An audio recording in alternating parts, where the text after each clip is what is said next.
So today is the next 10 poems of Tagore's Gitanjali. So let's get started. Hmm. Poem number 21. I must launch out my boat.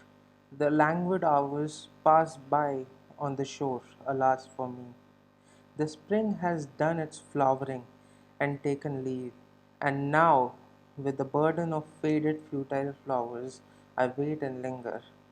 The waves have been clamorous, and upon the bank in the shady lane the yellow leaves flutter and fall. What emptiness do you gaze upon?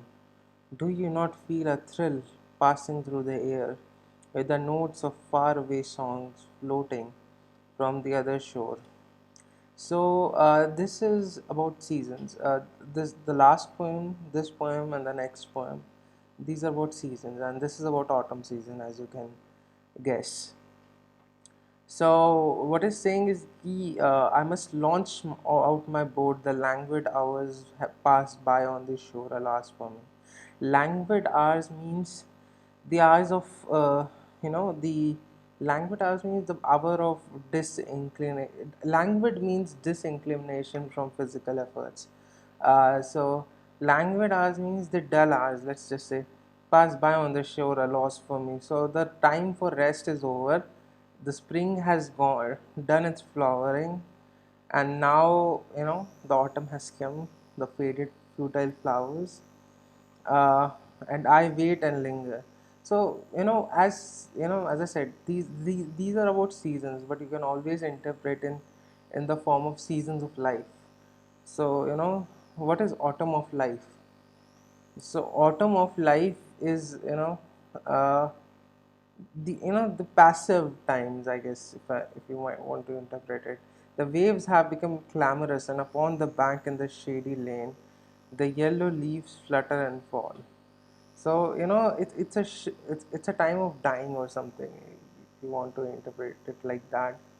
So but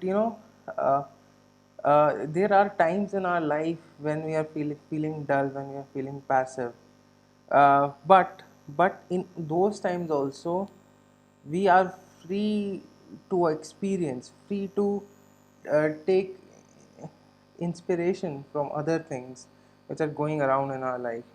What emptiness do you gaze upon? Do you not feel a thrill passing through the air with the notes of faraway songs floating about the other shores? So whenever the life is dull, whenever you know you feel emptiness inside you, you just have to look outside, because there is inspiration everywhere floating around. Poem number 21. This is about monsoon. In the dark shadow of the rainy July, with secret steps, you walk, silent as night, eluding all watchers. Today the morning has closed its eyes, heedless of the insistent calls of the loud east winds, and thick veil have been drawn over the ever wakeful blue sky. The woodlands have hushed their songs, and doors are all shut at every house. You are the solitary wayfarer in the deserted streets. O my only friend, my best beloved, the gates are open in my house. Do not pass by like a dream. So it's about monsoon, as I said, uh, and there is a thunderous and roaring rainfall outside, and because it's rain outside, people have closed their doors. But still, you know, what it's saying is, if you want to interpret it in a sense that in times of uh, in times of stress, in times of struggle, people close their doors to coming opportunities. But you have to think about, you have to use these times, even in the time of struggles, even when the time is not that good. You just have to, you should keep your gates open. You should keep your gates open for any opportunities, for any for your destiny, for for humility. You have to keep your doors open. so that good things do not pass by like a dream. Okay, so the next three poems uh, are are are often of a night theme. So you can interpret night with night of uh, dullness, or passive phase in our life. Or you can also interpret night as the resting phase. In our life we have we are working or we are resting in one sense. So night, when we talk about night, these are those important, very important breaks we take in life. Obviously we take rest. It's the time of rest, right? So point number 23rd: are you aboard? Are you abroad on this stormy night, on the journey of love, my friend? The sky groans like one in despair. I have no sleep tonight. Ever and again, I open my door and look out on the darkness, my friend. I can see nothing before me. I wonder, where lies your path? By what dim shore of the ink black river? By what far edge of the frowning forest? Though, through what mazy depth of gloom are you threading your course to come to me, my friend? As I said, these are of a night theme. So stormy night, just going with the last poem, which was also about storm. Uh, well, it's about it's about a journey. It's about a journey. It's about a difficult journey. A journey towards finding your way, towards finding your way to your friend. And your friend can be interpreted in many ways. You know, one of the important friends I will say is my own existence, my own identity. So, are you abroad in a stormy night on a journey of love? So, when you talk about yourself, your identity, on when you say abroad on a journey of love, we are lost in you know different things in our life, in a sense that you are you're doing something these days. You might be in school preparing for your exams. When you're in school, you have this goal of preparing for exam A set or something like that. When you are doing job, you want to go towards promotions and those things. All this time we are moving towards, we are going through this journey. And normally this journey leads, we talk about these shallow goals, but the ultimate goal is towards ourselves, towards our towards our own identity, towards making our own identity. And thus, it's a love towards ourselves, towards our most important friends, which we can only find in ourselves. Anyways, uh, uh, poem number 24th: if the day is done, if birds sing no more, if the winds have flagged tired, and then draw the veil of darkness thick upon me, even as you have wrapped the earth with the coverlet of sleep, and tenderly close the petals of drooping lotus and dusk. For the traveler whose sack of provisions is empty, before the voyage is ended, whose garment is torn and dusk laden, whose strength is exhausted, remove shame and poverty and renew his life like a flower under the cover of the kindly night. Well, it's very straightforward. It's about resting. You know, uh, After the active phase of our life, it's crucial that we take solitude, take rest, and uh, introspection. After every day, and in a day, in a sense, phase, after every active phase, we must stop, we must rest and introspect of what our journey has taken us through, so that we can, acknowledge it. Poem number 25.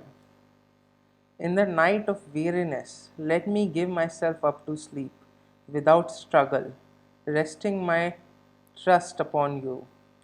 Let me not force my flagging spirit into a poor preparation for your worship. It is you who draws the veil of night upon the tired eyes of the day to renew its sight in a fresher gladness of awakening. Again, it's a poem of night that, do not force yourself. When it's important to take rest.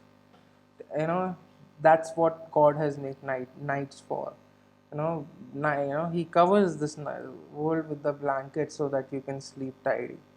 So yes, take rest after every struggle. Mahatma Gandhi also planned his movements. There was non-cooperation movement, then there was a rest phase, then there was civil disobedience movement, then there was a rest phase, and then quit India movement. So what I'm saying is that, in every part of your life you need to take breaks, you need to take rest, because without rest you will not be able to sincerely work towards achieving your goals. Poem number 26th. He came and sat by my side, but I woke not. What a cursed sleep it was, O miserable me! He came when the night was still.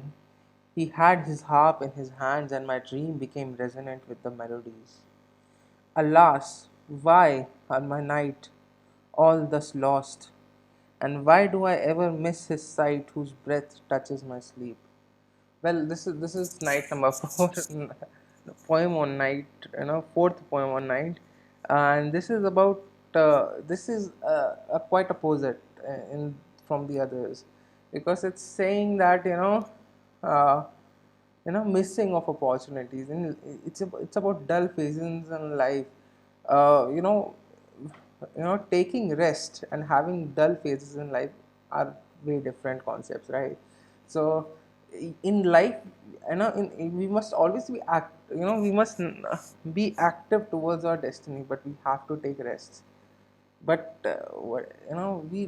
we should not have these dull phases in which we are doing nothing at all, because when these dull phases come, we lose certain opportunities which we could have taken advantage of. Poem number 27th. Light, oh where is the light? Kindle it with the burning fire of desire. There is the lamp, but never flickers of a flame. Is such your fate, my heart? Our death was better by far for you. Misery knocks at your door, and her message is that your Lord is wakeful, and he calls you to the love tryst through the darkness of night. The sky is overcast with clouds, and the rain is ceaseless.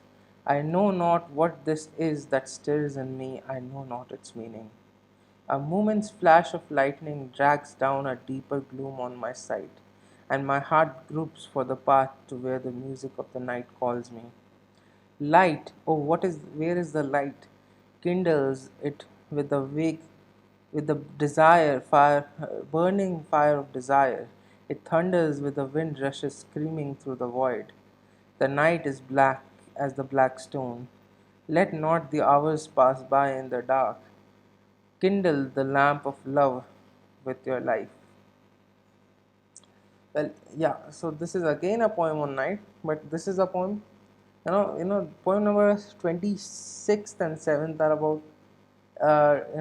These are those night of passive phase. These are not night of rest, but these are night of passivity. You know, we are for a good period of time we become passive. We lose any activity. So light of what is where is the light? Kindle it with the burning fire of desire. And that brings us the need to wake up, to start again, to burn, you know with the burning fire of desire, to bring out the desire for our destiny and desire for our goals again. There is a light but never flickers with flame. Is such your fate, my heart? Oh dear, were better by far for you. So, because these, misery will knock at your door, and if you're passive, you would not be able to reply. The sky is overcast with clouds and rain is ceaseless, and in these times you become totally dull. So, light, what is light? Kindle it with burning this fire of desire. Thunders the wind rushes, scream through the void. The night is black. Let not the hours pass by in the dark. Don't pass your hours in this passive phase. Kindle the lamp of love for your life.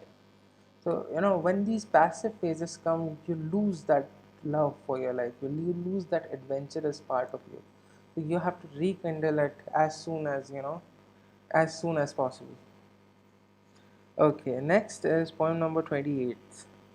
Obstinate are the trammels, but my heart aches when I try to break them. Freedom is all I want, but to hope for it, I feel ashamed.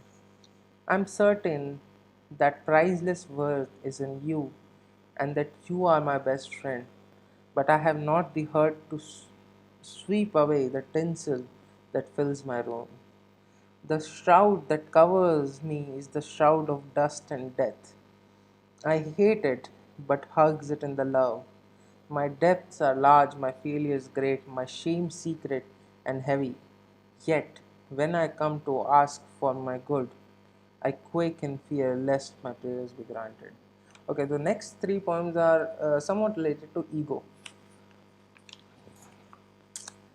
So we will understand the concept of ego. Ego, it's not only I. Ego is the part of us which obviously gives us identity, but it gives us more than that. It gives us uh, unwanted attraction to our own selves. It give let me see from this point, right? Obstinate are the trammels. Obstinate means stubborn in changing one's own opinion, and being obstinate is also a feature of ego. If you're egoistic, you stick to what you say. You don't want to change your opinions. Are the trammels. Trammels means restriction to freedom. So being obstinate, being egoistic, restricts you, restricts your freedom. But my heart aches when I try to break them. So I want to break my ego, but I am not able to. Freedom is all I want, but to hope for it, I feel ashamed. So I want to get away from that ego, but to do that, I feel ashamed. I'm certain that priceless worth is in freedom, and that freedom is my best friend. But I do not have the heart to sweep away the tinsels. Ego is like tinsels, superficial glamour. Superficiality around us. Everything is ego. Materialism in that sense is a part of ego. We want to uh, hold on to many things. The shroud that covers is the shroud of dust and death. Ego is nothing but a cover of dust and death. Yet I hug it with love. Yet we try to accumulate all these wealth, all these materialistic things. My debts are large, my failure is great, my shame secret and heavy. Yet I could come to ask for my good. I quake in fear lest my prayers be granted. So yeah, about ego. Second, this is second way, point number 29th. Another way to describe ego, right? He whom I enclose with my name is weeping in this dungeon. I'm ever busy building the walls around all around, and as this wall goes up into the sky day by day I lose sight of my true being in its dark shadow. I take pride in this great wall, and I plaster it with dust and sand, lest the least hole should be left in this name. And for all the care I take, I lose sight of my true being. So ego is like a dungeon we are building all around us. It's a mask which we are covering ourselves with. It's a mask which we are covering ourselves with, and these walls go bigger and go higher and higher. Ego is related to pride. I take pride in these great walls because ego is directly related to pride. uh, and I plaster it with dust and sand, lest the least hole should be left in this name. For all I care, I lose sight of my true being. But this if you wear this mask, you will lose the sight of who you truly are, and that's the most important thing. So ego is a barrier to your true existence. Poem number 30th, again on ego. I come out alone on my way to my tryst. Tryst means rendezvous. But who is this that follows me in the silent dark? I move aside to avoid his presence, but I escape him not. He makes the dust rise from the earth with his swagger. He adds his loud voice to every word that I utter. He is my own little self, my lord. He knows no shame, but I'm ashamed to come to your door in his company. Uh, yeah. So this is also about ego. So what it's saying is, ki, e- this poem describes ego as a little shadow which is following me. When I was, we as human beings are moving towards our destiny, or in a religious sense, we are moving towards God. But this silent darkness of an ego, silent shadow which is following me always. I want to avoid ego. I want to avoid ego, but I am not able to escape him because he's like a shadow to me. He makes the dust rise. He's the cause of all the negativity around me. He wants to, you know, बढ़ा चढ़- he wants to, aggravate all the suffering, all the, my identity, that's, around me. But I'm really ashamed that of this ego, while coming to the door of destiny, because it's not possible to easily achieve your goals if you cling on to this ego self of yours. Okay, so one more poem. Let's do one more poem. Poem number 31. Prisoner, tell me who was it that bound you? It was my master, said the prisoner. I thought I could outdo everybody in the world in wealth and power, and I amassed at my own treasure house the money due to my king. When sleep overcame me, I lay upon the bed that was for my lord, and on waking up, I found I was the prisoner in my own treasure house.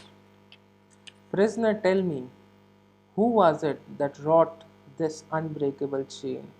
It was I, ego, said the prisoner, who forged this chain very carefully. I thought my invincible power would hold the world captive, leaving me in a freedom undisturbed. That night and day I worked at the chain with huge fires and cruel hard strokes.